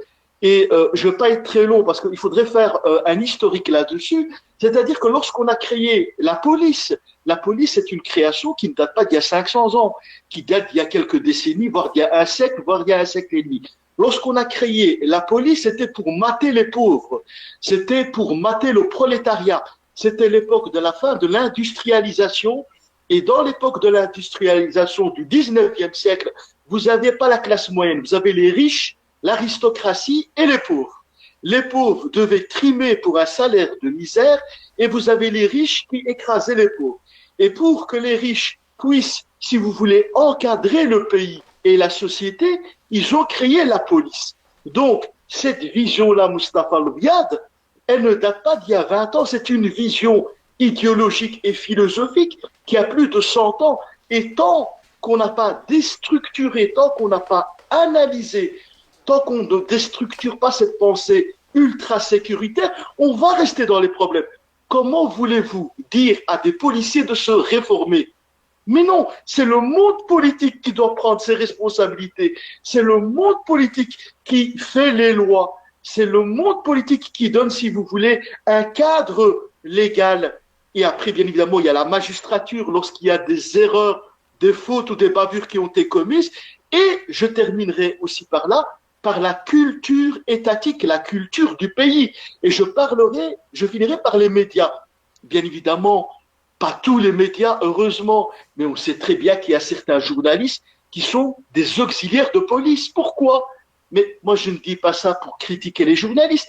Certains journalistes sont des auxiliaires de police parce qu'ils ont besoin de soutirer les informations de la police pour écrire leur article, pour rédiger leur article. Et donc, vous avez bien évidemment une presse plutôt de droite, une presse plutôt centriste, une presse plutôt centre-gauche. Et donc, il y a des nuances dans les approches, dans les différentes approches. Mais le problème de la police, c'est un problème qui ne touche pas la police et les jeunes ou la police et les personnes d'origine étrangère ou les minorités. Vous avez Jacques et Paul qui se font également tabasser. Et ça, c'est important de ne pas l'oublier et de ne pas communautariser le débat. C'est un débat qui est citoyen radicalement, qui a des responsabilités politiques. Je vais vous donner un exemple et je terminerai par là. L'avènement malheureux des États-Unis donne aussi raison aux gens qui disent que la violence policière va d'un côté beaucoup moins que vers l'autre. Vous savez que pour le moment, à Minneapolis, le maire de Minneapolis, il est en train de revoir la façon de travailler de la police et ils sont en train de déstructurer. Donc, il va y avoir, si vous voulez, des rencontres citoyennes avec la population de la ville et donc ils vont essayer de proposer une autre police. Une police qui ne soit pas ultra sécuritaire, mais qui soit aussi préventive. Le bon flic de quartier. Vous savez, il y a une vidéo qui circule d'un policier super sympa qui parle 10 langues. Mais les policiers, le problème, c'est pas le policier. Le problème, il est structurel et il est politique. Et à partir du moment où les partis politiques ne prennent pas leurs responsabilités, le problème, il est là, en fait. Le problème, il est au niveau politique, au niveau de la magistrature et au niveau de la culture ambiante qui passe par les médias, effectivement. Alors, et puis les citoyens ont également un rôle à jouer. Je vais rester avec toi, Selmoudin, pour lancer le dernier sujet de ce débat qui est le rapatriement des binationaux, puisque tu es l'administrateur de ce groupe qui est aujourd'hui fort d'à peu près 5000 personnes, des gens qui militent pour le retour des binationaux bloqués au Maroc. Alors, vous en êtes au troisième mouvement de rapatriement. Comment se passent les choses avant de donner la parole aux politiciens? Alors, je voudrais rester modeste. Hein. C'est pas nous qui rapatrions les Belgo-Marocains ou les Belges. Mais vous avez contribué à ce que d'autres lignes puissent partir vers le Maroc pour amener ces binationaux qui étaient un peu en souffrance. Et même cette souffrance, moi je la mets entre guillemets parce que moi je pense qu'au Maroc, les gens étaient parfois mieux soutenus en période de confinement qu'ailleurs. Alors, globalement, ce rapatriement a été un fiasco, Monsieur Mustafa Al-Biad. Vous savez, je me suis occupé de beaucoup de dossiers. Les révoltes urbaines à Kuregem, Anderlecht en 97, la question israélo-palestinienne depuis 2002, la question de la radicalisation également, etc. Toute une série de dossiers. En termes administratifs, c'est le plus grand fiasco depuis la Deuxième Guerre mondiale. Et ça, j'ai eu l'occasion de le dire directement à Monsieur Goffin, le ministre des Affaires étrangères et de la Défense, puisqu'on s'est entretenu au téléphone pendant 30 minutes au mois de mai, 2 fois, à 2 reprises. Il a eu l'amabilité de m'appeler et je lui ai dit, c'est juste pas possible, monsieur le ministre, avec tout le respect que l'on vous doit, c'est juste pas possible. Ce que nos concitoyens ont vécu en termes administratifs, ça dépasse l'entendement. Je vous jure, monsieur Mustafa Al-Biad, c'est une situation où à un moment donné où on se dit c'est pas possible. Alors je vais vous donner 2-3 exemples. Un exemple, moi quelqu'un me contacte avant-hier et me dit Mohsin, écoute, l'ambassade vient de me téléphoner à 3 reprises, ils me disent que je suis OK pour le vol de samedi, mais je suis à Bruxelles depuis le 2 mai. J'ai été rapatrié. Je vais vous donner un autre exemple. Des personnes arrivent et me disent Mohsin, on a pris l'avion, on n'a pas introduit de dossier. On est arrivé à l'aéroport de Casablanca, on a baratiné, on est monté et on est à Bruxelles. Vous savez, ça paraît stupéfiant. Et je peux multiplier. Vous avez l'ambassade de Belgique qui envoie les Belgo-Marocains ou les Belges tamponner leur autorisation de circulation à la wilaya de Tanger, de Fès et dans d'autres villes. Et l'ambassade de Belgique ne contacte pas les mairies des villes marocaines. Et donc, des centaines de personnes, pendant le coronavirus, vont dans les administrations et me téléphonent. Mohsin, ils ne veulent pas nous mettre le cachet parce que l'ambassade de Belgique n'a pas prévenu la mairie de Tanger et de Fès. Et par la suite, lorsqu'on contacte l'ambassade, ils nous disent à 17h15, je m'en souviens encore, c'est plus nécessaire. Non mais attendez, attendez, de qui se fout-on? Enfin, Le ministre Nasser disons que c'est le ministre Nasser, encore une dernière chose. Le ministre marocain Nasser Bourita, moi je le dis, le Maroc a été médiocre. Le Maroc, sur le plan de la communication et de son approche, il a été médiocre. La Belgique a été médiocre et maladroite, mais au moins elle a communiqué, ce que le Maroc n'a pas fait. Le ministre Nasser Bourita explique fin avril que l'État belge et l'État des Pays-Bas pratiqueraient une forme de préférence envers les binationaux, ce qui crée un clash monumental, alors que le ministre belge, depuis la mi-mars, explique que le Maroc refuse de laisser rentrer les belgo-marocains, ou en tout cas les gens qui ont la binationalité. Et donc, il y a des incohérences, M. Moustapha Al-Biat, et à un moment donné, je me suis dit, je suis d'accord on le avec fait vous. exprès. Qui dit vrai, qui dit faux. Là aussi, depuis que la Belgique a décidé de rapatrier les binationaux, eh ben, ils arrivent depuis quelque temps, ils arrivent pratiquement entre 400 et 500 personnes par semaine. Donc, pourquoi la Belgique aussi a commencé dans le premier rapatriement par ne rapatrier que les belgo-belges? Donc là aussi, on se pose des questions. En tout cas, l'opération, avec toutes ces difficultés, avec toutes ces actions un peu maladroites, est en train de continuer, est en train de se poursuivre, mais quelque part, les belgo-marocains se sont sentis un peu belges à moitié et marocains à moitié aussi, c'est Fouad. Ah oui. Écoutez, c'est le biais, c'est un sujet qui a pris beaucoup de temps, c'est pas évident, il y a des gens en souffrance et je peux vous assurer que moi je n'avais pas des milliers sur mon plateforme, mais je peux vous assurer que j'ai aidé des centaines de personnes. Donc moi, mon cabinet, j'ai mis quelqu'un à plein temps qui s'est occupé que de ça. Et je tire mon chapeau à Mohsin Moudden, qui a pris sur son temps, qui a pris sur son énergie, en laissant tomber peut-être des heures qu'il aurait pu passer avec sa famille, avec ses enfants, avec sa femme, avec sa famille. On voit effectivement qu'il a mis une énergie de dingue et franchement, je le félicite et je le refélicite et le refélicite encore une troisième fois pour tout ce qu'il a fait. Franchement, bravo, bravo et encore une fois, bravo. Il a permis effectivement de mettre de la pression directement là où effectivement beaucoup de gens n'ont peut-être pas fait l'effort. Ce que je peux vous dire, c'est qu'on a interpellé nous-mêmes avec John Crowbey, qui est notre représentant au niveau de la Commission des Affaires étrangères, le ministre à plusieurs reprises pour demander qu'est-ce qui se passe, comment ça se fait effectivement, qu'il n'y avait pas d'avion qui avait mis en place. Et c'est vrai que c'est grâce aussi aux informations qu'on recevait de Mohsin que ça nous permettait à nous aussi effectivement d'avoir le relais et de relier, parce qu'effectivement mes collègues peut-être ne regardent pas toujours tout en français, qu'ils ont plus tendance à regarder les choses en néerlandais. Et donc voilà, ça nous permettait nous aussi de relayer certaines informations. Donc il faut dire que son rôle a été très très très important par rapport à ça. Ça nous a permis de nous alimenter aussi. À côté de ça, moi je vous dis, dans mon cabinet, j'avais quelqu'un qui j'avais permis de laisser pendant à plein temps, pratiquement 8 heures par jour, à faire que ça, à compléter des demandes, à téléphoner au centre de crise, à contacter les affaires étrangères, des gens qu'on leur a donné un accord pour une autorisation et puis c'était pas bon. Enfin, soit c'était très compliqué et on s'en sortait pas. Imaginez-vous, lui, il doit le faire sans personne supplémentaire et qui devait pouvoir aider ces gens. Donc, je pense que effectivement, c'était un fiasco. Et lui, il a pu le mesurer de près. Moi, je ne vais pas pouvoir mesurer de la manière dont il a mesuré. Tout ce que je peux vous dire, que c'était vraiment la catastrophe. On avait la chance d'avoir parfois des contacts avec des gens du centre des crises qui faisaient correctement leur boulot et qui nous aidaient, qui nous soutenaient, qui nous accompagnaient. Je pense que c'est vrai qu'on a facile à jeter le bébé avec l'eau du bain. Mais il y a eu des choses qui a fonctionné. Parfois, il y avait des gens qui allaient jusque dans le bus et tout se passait très, très bien. Et puis, il y a des gens, ils arrivent jusqu'à Casablanca et puis on leur dit, écoutez, vous n'êtes pas sur la liste. C'est une vraie catastrophe. Donc, il y a eu un fiasco par rapport à ça. Mais moi, je vous dis une chose qui est claire, c'est que pourquoi le Maroc n'a pas simplement permis à des avions belges d'aller chercher ses concitoyens.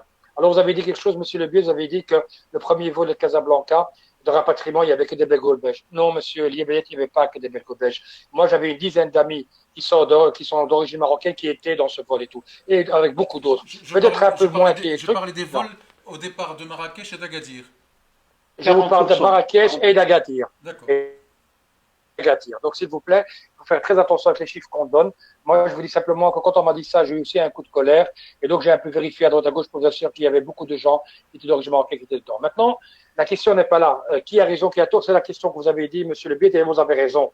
Qui dit la vérité, qui ne le dit pas? Comment nous, on peut savoir est-ce que les affaires étrangères mentent ou est-ce que c'est les affaires étrangères marocaines qui mentent?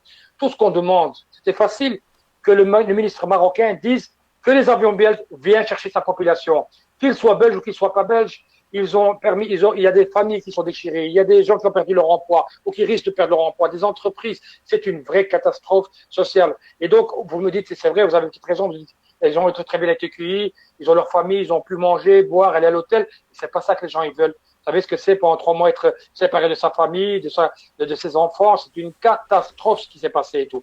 Et donc, je pense que le Maroc vraiment a joué un jeu quand même qui est assez spécial. En plus, on leur demande une seule chose. Laissez qu'on puisse récupérer nos personnes et récupérer vos gens. Vous avez plus de 30 000 personnes. Pourquoi ils ne les prennent pas? Pourquoi est-ce qu'ils ne prennent pas les gens qui sont ici et qui souffrent aussi depuis 3 mois, 4 mois? Vous savez, au Maroc, on avait encore la possibilité d'avoir peut-être habité chez les familles. Ici, les gens étaient dans des hôtels.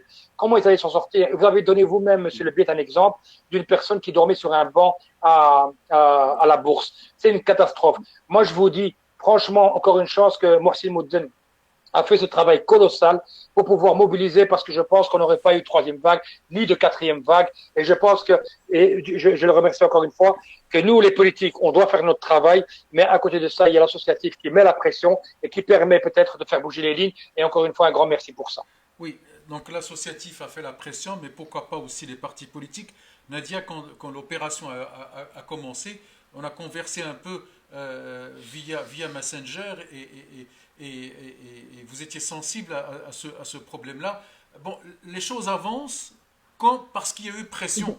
Et comme vient de dire Fouad, peut-être que s'il n'y avait pas autant de pression, il n'y aurait pas autant de Belgo-Marocains qui sont rentrés chez eux. Est-ce que là aussi, il n'y avait pas moyen, au niveau des partis politiques, de mettre la pression sur le ministre des Affaires étrangères? Alors, une toute petite parenthèse, nous avons invité aussi des représentants belgo-marocains du MR qui se sont gentiment excusés. Alors, peut-être une autre fois, nous pourrions les écouter un peu aussi sur ce dossier-là. Alors, quelle était votre contribution? Non, et puis là aussi, bah, allez-y. Je vous laisse d'abord parler non, avant de, mais justement, avant de donc préciser justement ma par pensée. rapport à ça, je pense que ouais, d'accord. Non, non, je pense que justement, voilà, très souvent, on se pose la question un peu l'accent ou l'interaction entre politique et associatif. Et je pense que ça a été un bel exemple ici. Donc, évidemment, pour avoir été rapidement interpellé par l'action de Mohsin, que je remercie évidemment par rapport à cet énorme investissement qu'il a fait, étant présent dans la plateforme. Donc, j'ai vraiment suivi dès le départ ce qu'il a fait. J'avais été interpellée par Samira Benallal, j'avais été aussi interpellée par pas mal d'amis qui, moi, je n'avais personne bloqué au Maroc. Donc, c'était vraiment aussi un combat de principe et je reviendrai à cette notion de principe après. Et donc, voilà, donc ça a été vraiment je pense que si ce travail-là n'avait pas été mené par cette plateforme, et où il a pu aussi interpeller des politiques, que ce soit Mohsin, Samira et d'autres. Et comme l'a dit Fouad, donc on a interpellé chacun évidemment nos propres représentants fédéraux, puisque c'est une matière qui est du fédéral. Et donc là, j'avais interpellé Ahmed Laouaj qui a fait le suivi, et donc mon collègue Malik Benachour a interpellé le ministre Goffin. Et donc je pense que oui, c'est vrai, que s'il n'y avait pas eu cette pression, je ne pense pas que les choses auraient bougé de cette manière-là et qu'on a pu évidemment faire rapatrier. Ça a été quand même un combat et donc je pense que Mohsin reste humble par rapport à ça. Je pense que ce travail qu'il a mené en interpellant aussi tout le monde, on est arrivé au moins à avoir 2 critères pour arriver à rapatrier des gens. Donc, on a parlé des gens qui étaient là, qui leur travail les attendait, ils risquaient de perdre leur travail. On avait par exemple, j'avais le père d'une amie, je la prends comme ça, parce qu'elle a vu que j'étais dans le groupe et que je mettais des postes, dont le père devait venir pour sa chimio. Et donc, on avait des gens qui avaient des maladies graves, chroniques, et qui avaient besoin de soins. Et dans les médicaments, parce qu'on a dit longtemps que les médicaments pouvaient arriver là-bas. Non, il y a des gens qui ne trouvaient pas leurs médicaments, les médicaments n'arrivaient pas. Donc, il faut être aussi clair là-dessus. Et donc, je pense que ce travail a pu permettre déjà, ne fût-ce qu'arriver à ces critères-là. Et donc, comme on l'a dit souvent, Mohsin l'a rappelé souvent, le but était que tout le monde puisse revenir.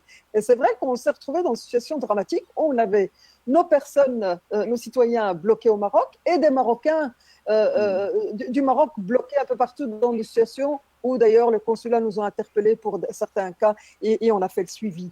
Et donc, par rapport à cette situation-là, je pense que ça ramène à un débat essentiel qu'il va falloir avoir, tant ici qu'au Maroc. tant en Belgique qu'au Maroc. Ici, c'est vrai que ce qu'on a entendu de la part du ministre Goffin, et qui, moi, m'avait fait bondir dès que j'avais entendu ça à la RTB, c'était le Maroc a dit, comme ce sont par rapport aux binationaux, ils sont au Maroc, ils sont marocains, donc ils seront gérés par le Maroc et devront se soumettre évidemment aux Marocaines. Donc c'est vrai que quand on est belgo-marocain, et donc voilà, quand on est belge et qu'on vit en Belgique, pour la plupart même ici, entendre ça, c'était quand même assez interpellant et assez choquant. Et je veux dire, moi-même, voilà, je suis députée, donc je me dis demain, j'ai un problème au Maroc et mon État belge me répondrait la même chose. Ça s'est passé dans d'autres cas, évidemment, on le sait, on a tous des cas dans ce type de situation.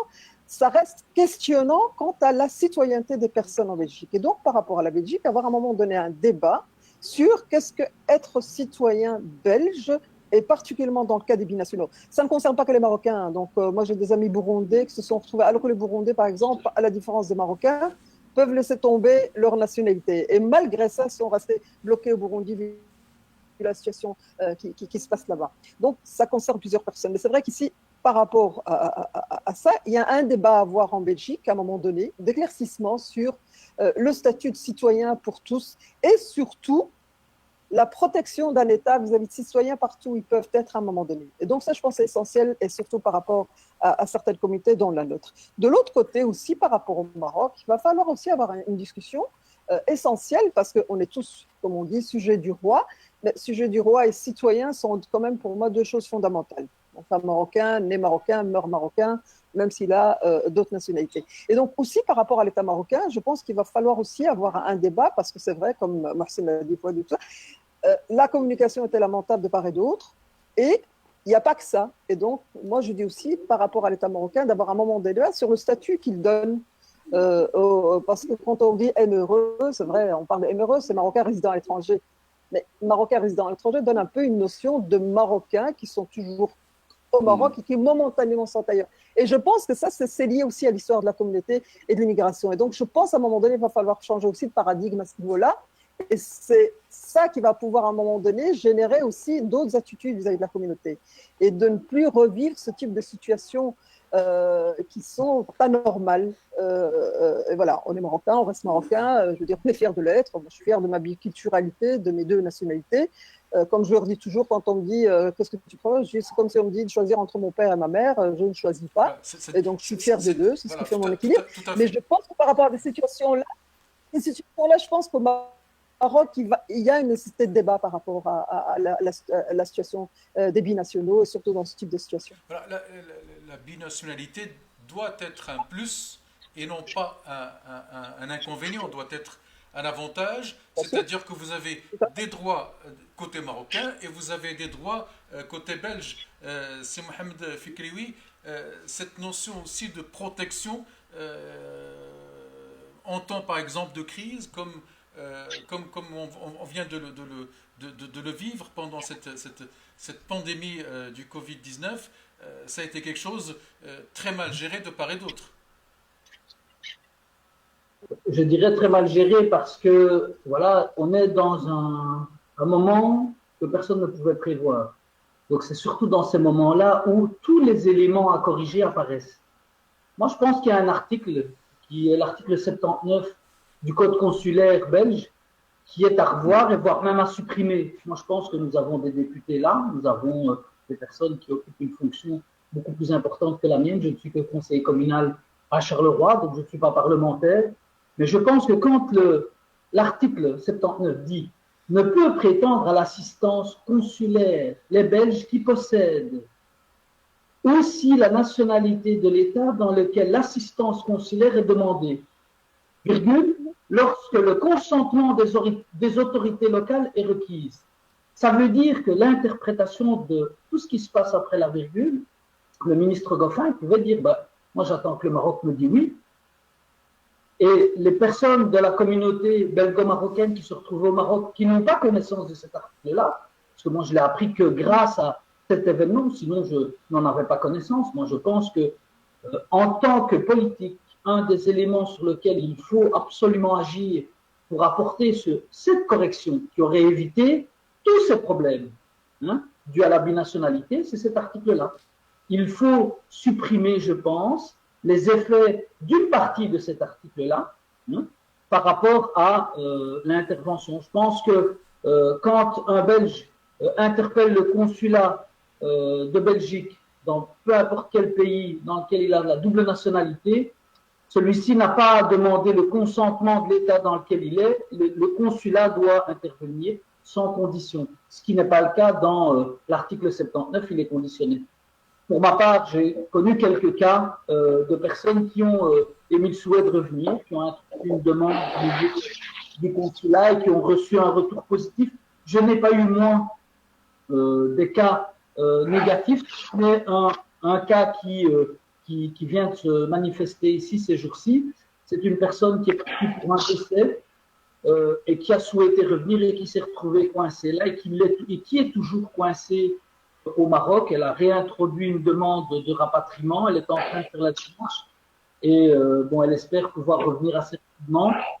Mais pour moi, par rapport aux Belgo-Marocains, il existe un problème, c'est l'article 79 des conditionnés. Pour ce qui est, en tout cas, du Maroc, par rapport aux ressortissants marocains qui sont de double nationalité et qui sont, eux, à l'étranger actuellement, je pense que le Maroc aurait dû agir de manière proactive pour rapatrier le plus rapidement les gens qui en avaient besoin. Et ça, je dirais que... On va terminer par ce sujet. Nadia, je la vois en train de demander la parole. Je disais que, parce que je suis curieux de voir le chronomètre et le temps de parole de chacun, mais je terminerai par ça tout simplement. Nous ne sommes pas en campagne, cher ami, et vous pouvez prendre autant de paroles, autant de temps que vous voulez. Donc, je suis d'autant plus triste, c'est de savoir que des personnes ont dû souffrir de l'absence de réactivité de l'État marocain, et je crois que l'État marocain doit en tirer les leçons pour agir de manière plus constructive la prochaine. Nadia, vous vouliez réagir? Non, là, évidemment, ce que vient de dire Mohamed maintenant, c'est vrai qu'on a vu des rapatriements qui se sont effectués malgré la fermeture des frontières aériennes. C'était quand même assez interpellant. Et puis, à un moment donné aussi, la Royal Air Maroc a ramené des Coréens chez eux. Et donc, c'est vrai, ça c'est quelque chose qui interpellait et qui questionnait, évidemment. On n'y reviendra pas. Par rapport à l'article 79, c'est quelque chose de fondamental. Et par rapport à ça, je voulais juste dire, notamment au niveau de mon groupe et de mon collègue Malik Bounachour, je pense que le texte est déjà déposé donc pour demander la modification, l'annulation de cet article. Voilà une bonne nouvelle. Qui est essentiel. Et comme je l'ai dit tout à l'heure, qui concerne malheureusement beaucoup de binationaux, dont nous-mêmes. Alors, très bonne initiative en tout cas d'apporter une modification. Merci, c'est Mohamed. C'est le mot de donner. Et puis là, on termine. Je peux faire une petite remarque. Allez-y. Allez-y, c'est Fouad. Non, je voulais juste dire simplement que ce sera une négociation qui va être faite. Ce sera une négociation qui va être faite au niveau fédéral. Moi, j'ai simplement entendu que, par exemple, du côté de certains partis flamands, étaient prêts qu'après la parenthèse, on dise, après la virgule, qu'on dise qu'à partir du moment où la résidence principale va jouer le rôle. Si la résidence principale est la Belgique, alors ils sont obligés de donner les lettres consulaires. Si l'aide principale est le Maroc, eh bien, à ce moment-là. Donc, pour trouver un consensus, parce que je pense que ce débat-là, il doit y avoir un consensus. Et donc, même si nous, on demande de le retirer complètement, effectivement, on a par exemple des partis comme la NVA qui sont encore super puissants, comme peut-être le MR ou le VLD, qui vont peut-être revenir à la charge en disant, peut-être qu'on devrait rajouter une phrase en disant, c'est le pays de résidence qui joue son rôle. Si la personne vit en Belgique, l'ambassade de Belgique est obligée d'apporter son soutien. Ça permettrait peut-être d'avancer déjà dans une bonne direction, mais je ne sais pas, on verra bien. Alors, c'est ce que je disais, donc c'est après la virgule le problème, et donc la proposition que tu fais, je trouve qu'elle est intéressante. Alors, c'est le mot de la fin. Et après, je donnerai 30 secondes à chacun pour terminer ce débat.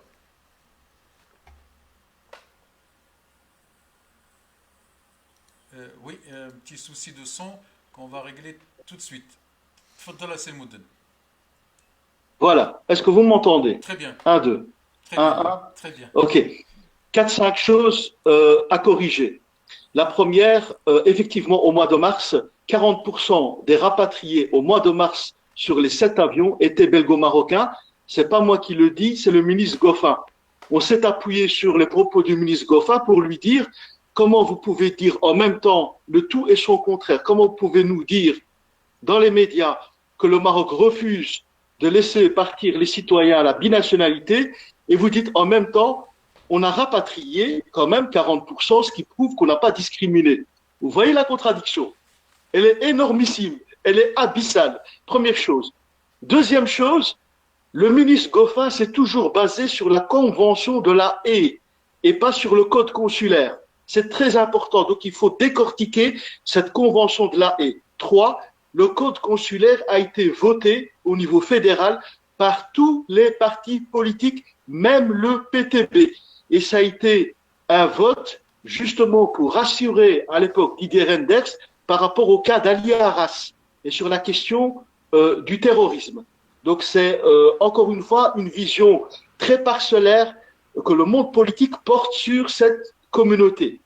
Je rappelle également que actuellement, à l'heure où on vous parle, samedi prochain, il y a un vol il y a actuellement 2 vols par semaine, samedi et le mardi, jusqu'à l'ouverture des frontières. On a contacté tout ce qu'il y avait moyen de contacter au Maroc, même le roi Mohamed VI par courrier postal et via l'entremise de l'ambassadeur Mohamed Amer, ici en Belgique, et Andrea Zoulaï, avec qui on était en contact.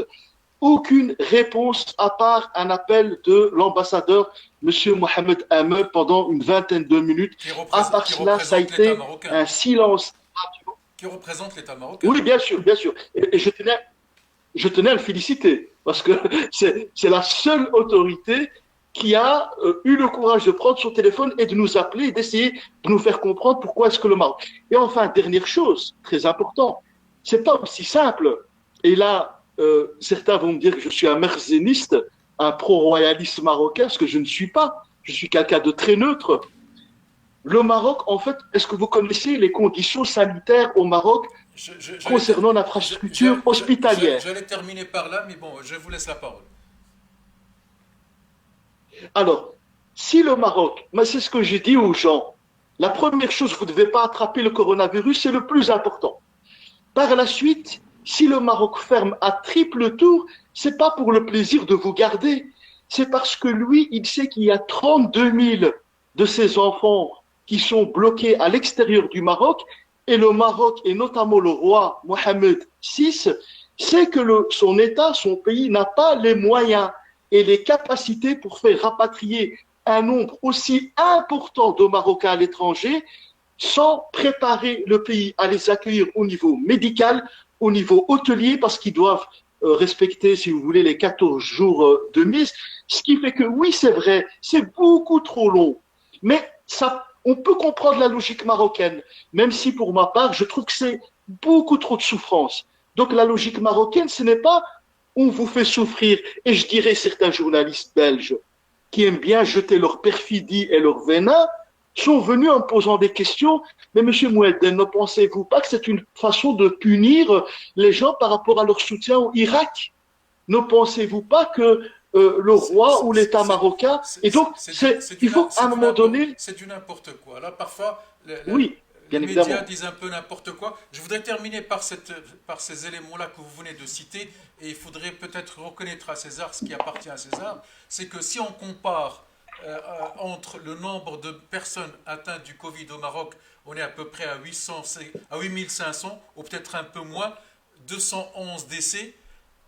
Par rapport à ce qui s'est passé en Europe, je dirais que les Belgo-Marocains avaient moins de chances d'attraper le Covid-19 au Maroc. C'est-à-dire que, comme vous venez de dire, il y a eu un effort colossal qui a été fait au Maroc pour que sa population ne puisse pas subir les méfaits de cette maladie mortelle. Et nous avons vu le nombre de morts en Belgique, le nombre de morts en Italie, le nombre de morts en Espagne. Le Maroc est à 14 km de l'Espagne. Donc il faudrait reconnaître que le Maroc a été exemplaire dans le traitement de cette maladie. Il l'était moins par rapport à ce qu'on a dit aujourd'hui, c'est-à-dire au niveau de la communication. Et hier ou avant-hier, je crois que c'était hier, le chef du gouvernement a été devant le Parlement et devant les parlementaires, et l'ensemble des partis politiques lui ont reproché effectivement cette absence de communication par rapport à ce problème notamment de rapatriement des Marocains bloqués à l'étranger. Je donne la parole un peu à tout le monde, 30 secondes chacun, pour terminer le débat. Vous voulez qu'on commence par vous, c'est le Moudin. Oui, 10 secondes. Je voulais juste remercier Samira Benalal. Elle a mené un travail remarquable. Et d'ailleurs, je tiens non seulement à la remercier, mais à vrai dire, c'est elle qui m'a sensibilisé la première, puisque son fils était à Tanger, et donc elle m'a sensibilisé. J'ai trouvé cette situation totalement, comment je veux dire, totalement inique. Donc, d'où notre investissement. Je voudrais remercier Moustapha Al-Karouni, maître Moustapha Al-Karouni et maître Georges-Henri Bautier, qui nous ont aidés pendant au moins 40 jours pour nous conseiller juridiquement, mais également pour mener un travail au niveau du ministre des Affaires étrangères, M. Philippe Goffin.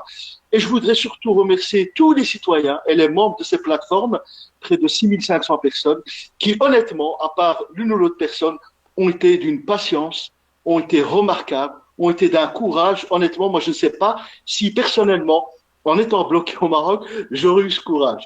Mais honnêtement, je tenais à les féliciter et je tenais à féliciter Malik Benachour, Samuel Kogolati, Rohoni de Défi et tous ceux qui, politiquement, ont apporté leur contribution pour que le dossier puisse avancer et exercer une pression maximale sur le ministre des Affaires étrangères et notamment vos trois invités politiques ici. Merci. Moudin.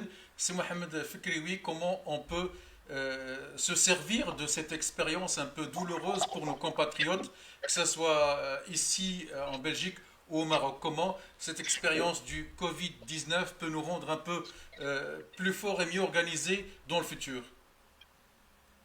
Plus fort et mieux organisé dans le futur, c'est tout simplement faire une évaluation. Je pense que une évaluation devra être réalisée, peu importe par le Maroc, par rapport à ce qui s'est produit ou la Belgique. Et je crois qu'il faut en tirer les leçons. Il faut surtout essayer de partir des cas les plus défavorables, ces cas malheureux, ces cas de souffrance, et de voir ce qui a manqué, surtout parce que tout ce qui a permis, je dirais, un fonctionnement positif, ben, il faut l'analyser malgré tout et chercher à l'améliorer, mais il faut aller surtout chercher les cas les plus défavorisés, les plus compliqués, et essayer d'apporter une solution, je dirais, plus juste et plus posée, de manière à soulager ces personnes-là. Alors, je tiens à vous remercier, parce que c'est la première fois que je participe à ce genre de débat, et je trouve ça excellent.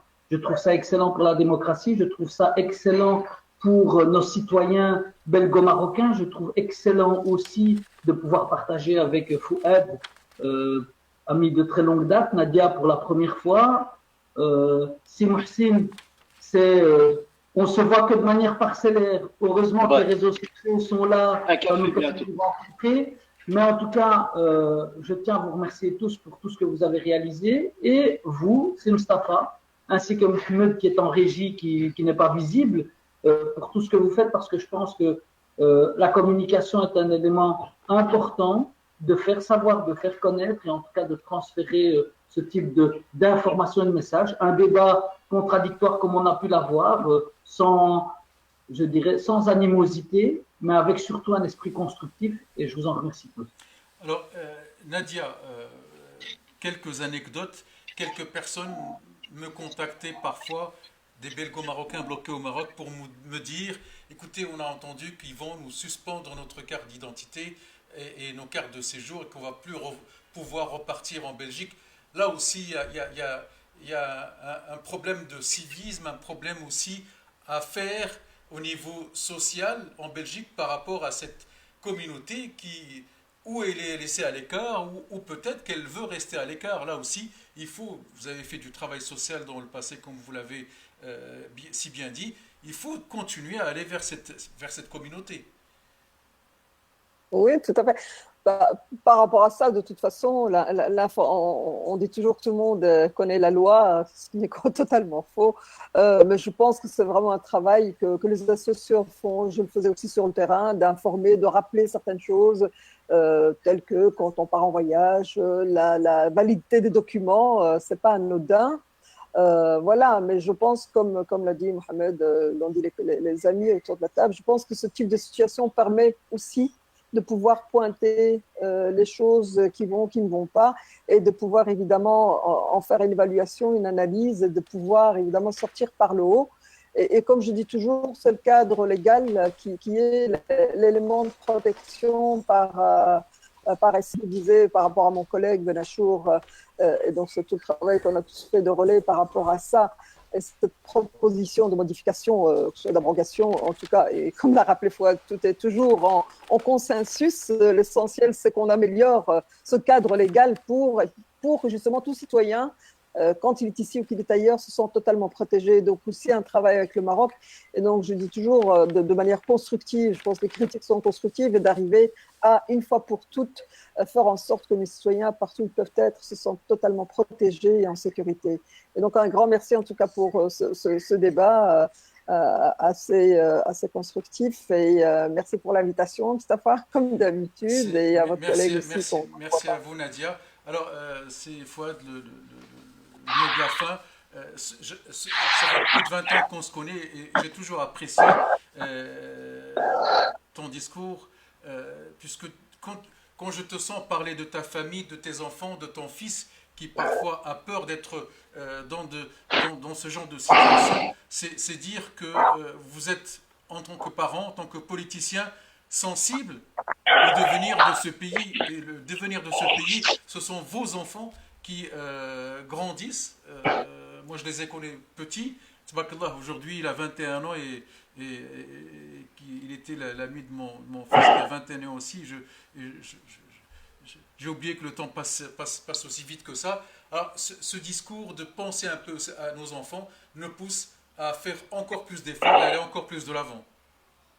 Tout à fait, je te remercie de ce rappel. En tout cas, c'est vrai qu'on n'oublie pas qu'on doit le faire aussi pour nos enfants, on doit le faire pour nous parce qu'on est encore jeunes, hein, Mustafa. On a quelques années encore devant nous, mais je veux dire que c'est vrai que nous avons des enfants, nous avons tous des enfants autour de là, les personnes qui sont là. Tout ce que je peux vous dire, c'est que, et je suis content que mes enfants soient un peu révolutionnaires. J'ai même été une fois, parce que ma fille a failli être renvoyée de l'école. Elle avait un problème avec la prof, et quand j'ai été, la première chose que j'ai fait, je l'ai regardée, je dis excuse-moi ma fille, mais t'as mes gènes, tu vois, donc je suis désolé, donc je comprends que tu sois un peu révolutionnaire. Tout ce que je peux te dire simplement que on doit chacun de notre côté essayer de faire du mieux qu'on peut. Moi, tous les jours, j'ai des gens qui viennent avec des problèmes individuels au bureau. Avec ça, on essaie de trouver des solutions de masse. Je voudrais te remercier d'abord pour l'émission, parce que je pense qu'on pourrait discuter pendant 2 heures, mais 3 heures, ça fait pratiquement 2 heures qu'on discute. Je voudrais simplement d'abord remercier les 3 personnes qui étaient sur le studio aussi. Mohsin, notamment pour ses combats. Moi, je vous dis, je l'ai retrouvé dans plusieurs combats. Il peut être critiqué autant qu'il veut, mais il me trouvera à côté de lui à chaque fois qu'il y a moyen de le soutenir et de l'accompagner dans ce qu'il fait. Et peut-être parfois, c'est mieux quand on est hors politique, parce qu'on a plus facile à pas taper, mais à corriger, à améliorer, à peut-être souquer cocotier pour essayer de faire mieux. Et donc, je le remercie par rapport à ça. Je remercie Mohamed Fikroui, qui est quelqu'un que j'aime beaucoup, que j'apprécie. Je le vois pas souvent parce qu'il est souvent à Charleroi, mais c'est vrai qu'il faudrait peut-être qu'on passe un peu plus de temps dans cette région. Mais je voudrais aussi notamment remercier Nadia Lousfi, au fait. Nadia Lousfi, il n'y a pas beaucoup de gens, peut-être qu'ils la connaissent pas très bien. Elle travaille à sa manière, avec son style à elle, mais je peux vous assurer, elle est très efficace. Et c'est une très bonne partenaire au niveau du Parlement. Moi, j'ai travaillé avec elle sur beaucoup de résolutions, sur des ordonnances, propositions de loi. Et je sais, Mohsin Moudden, dit par vous, qu'on voit pas beaucoup de résultats, on n'avance pas, mais on n'avance pas par pas, mais je peux vous assurer qu'avec Nadia et avec d'autres collègues, on avance tous les jours un peu plus. C'est pas évident, ce sera jamais assez. Mais en tout cas, et je suis sûr que moi et Nadia, nous avons le sentiment que tous les jours, nous faisons avancer un petit peu les choses. Et j'espère qu'un jour, on pourra faire les choses un peu plus vite. Ce que je vous promets, en tout cas, d'essayer de faire, mon cher Mohsin et cher Mohamed Fikroui. Et merci en tout cas pour tout ce que vous faites. Et je peux t'assurer qu'il y a beaucoup de gens qui m'appellent pour me dire tu passes un grand merci à ton frère Mohsin Moudden. Je dis mon frère, c'est vrai que je dis il me ressemble un petit peu, il a peut-être mes joues, tu vois, mais c'est vrai que c'est un frère de cœur. Et pour ça, je peux t'assurer que j'accepte ces critiques parce que c'est quelqu'un qui nous permet d'avancer. Et c'est ça qui est positif dans tout ça. Je te remercie en tout cas pour tout ce que tu fais. Merci à vous toutes, à vous tous. Nous pensons toujours que manifester est un droit, s'exprimer est un devoir, et se taire, c'est la démocratie qui perd. Et sur Gisre Info, au contraire, nous allons parler pour promouvoir de plus en plus et chaque jour la démocratie. Merci à vous et à très bientôt. Merci beaucoup. Ciao.